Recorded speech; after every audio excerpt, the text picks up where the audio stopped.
If you don't have a license key, a message pops up when you run the wall tool.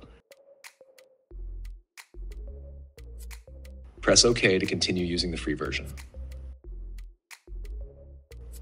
In the General tab, you can define the element type, concrete cover, and offset to the wall.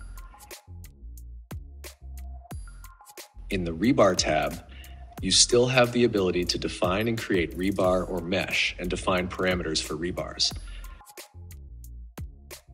You can add corner stirrups and corner straight rebars with customized parameters. In the Starter tab, you can add top stirrups and top straight rebars, defining starter length and corner starter length.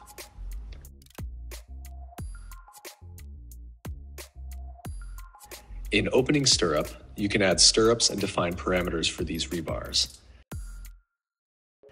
In Opening Additional, you can add additional rebars and define parameters for these rebars.